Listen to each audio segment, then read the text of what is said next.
In today's video, we've got a series of clips in various forms from various networks from Harry McKay, talking about trade period, talking about Charlie Curnow.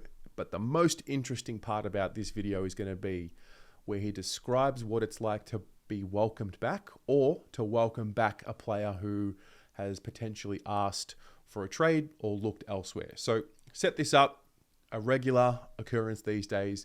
This was a few days ago, Sammy Edmund reporting that Charlie Curnow was now desperate to get out of Carlton. What is going on, Charlie Curnow, Christian Petrarca? Yeah, so Merrett and Curnow are desperate, and I'm using the word desperate deliberately here to get out of their clubs. Curnow's got 4 years to run, wants Gold Coast, Geelong or Sydney.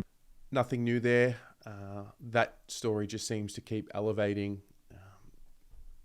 It is what it is. He doesn't want to be there. He wants to be there. But look, Harry actually provided a number of quotes from a number of different places. I want to go through them with you and set this up. So the first one is he talks about how he goes himself with trade rumours and the landscape. And this was on SEN. How do you feel as a player when you are enjoying your off-season and your name gets brought up from somewhere about a potential trade to another club, and a lot of the time you have no knowledge of it? There might, your manager may have taken a call from somewhere. But how do you feel as a player when your name does get thrown around at this time of year every now and then?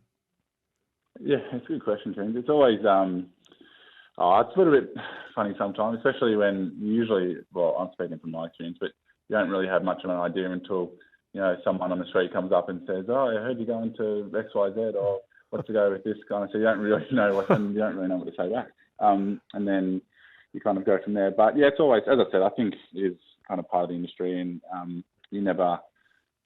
think as you get a little bit older, you take kind of advice and information from the people you trust and inside the four walls, and then kind of anything outside of that is water off a duck's back to a degree. So it's always, sometimes you can have a bit of a laugh and whatnot, but yeah, it's always fascinating, especially when someone on the street comes up and tells you the latest hypothetical. Then there's this one here. This is from Channel 7. So Harry was at an event linked with sumo wrestling, and Xander Maguire asked him a couple of questions. First of all, around himself and the trade rumours and his links to Sydney that were happening earlier in the year. And then also take a listen to the bit about Charlie Curnow at the end. Now I've got to ask you, Harry, your name's been linked in some trade chat. We've had some breaking news earlier in our bulletin tonight.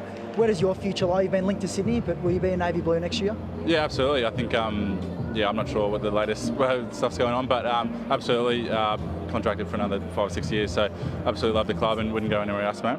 And your season, you had a few knee issues towards the end of it. You had the surgery, got back out on the park. How's your body feeling? You're feeling like 2026 would really be a year where you explode again?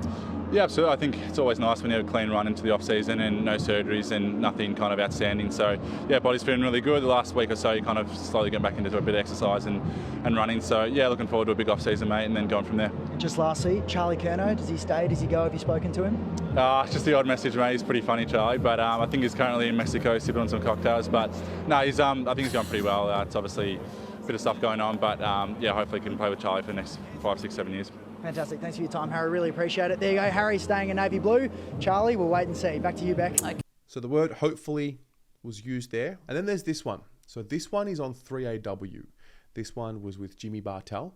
And Jimmy asked him the first question here around, trade period and trade talk and how that plays out. Harry, I think one of the questions that I get asked most from people who haven't been involved at AFL or been inside the locker room is, what's the dynamics like when it comes to trade and free agency? Of course, there's quite a number of players, the most notable being Zach Merrett, that, I want to leave the club. And of course, TDK has taken up his option to go to St Kilda. Of course, Jack's taken his option up to go to St Kilda.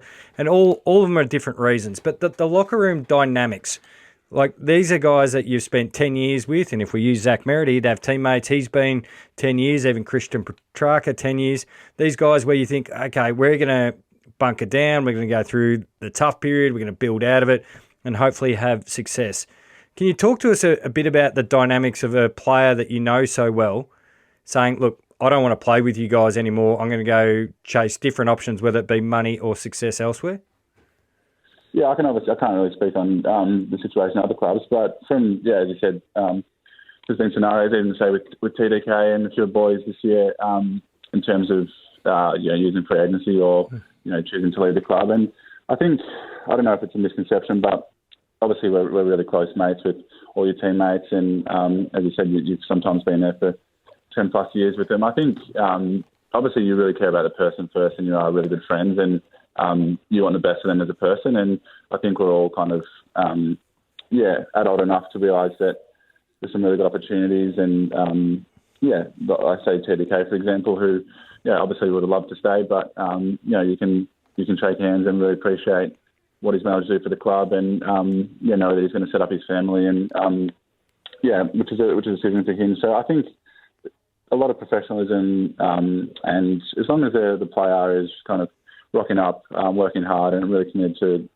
to getting better each day and being a positive and person around the environment, I don't think anyone can really ask too many questions, and everyone appreciates the industry and the nature we're in. And as I said, as long as they're turning up each day with an attitude to get better and contributing to what we want to do, then everyone's, I guess, can understand at the end of the day. So it's that was a good answer. And then you could sort of see he was trying to get maybe a little bit more out of him there, and he asked a bit more of a direct question here, and you can see he asks around what's it like to have a player who has maybe explored their options, and how easy is it to welcome them back into the fold? Is it easier than most people think for the player to come back?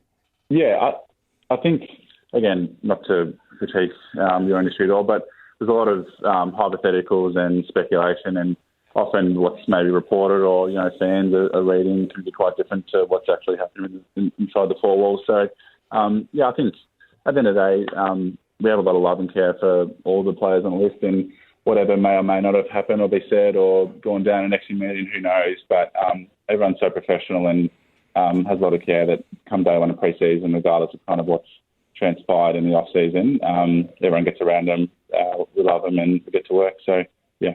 Interesting there to see him talk about news that filters through around exit meetings and what happened, because that's exactly what we do here.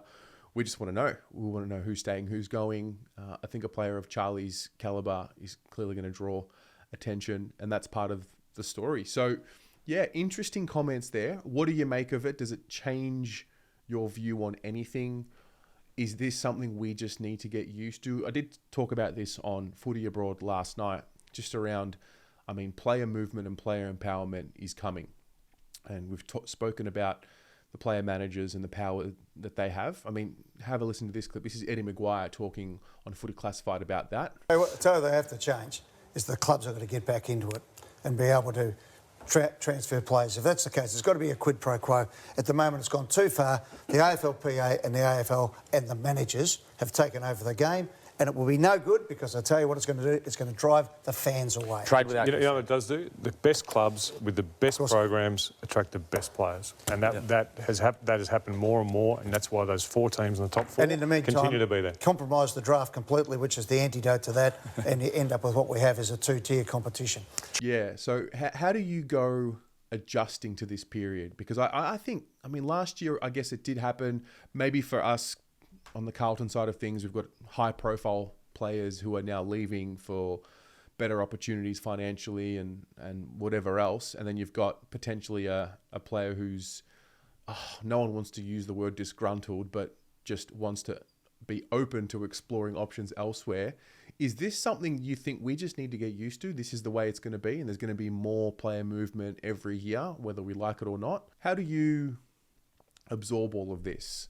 Chat to you in the comments. We'll go from there.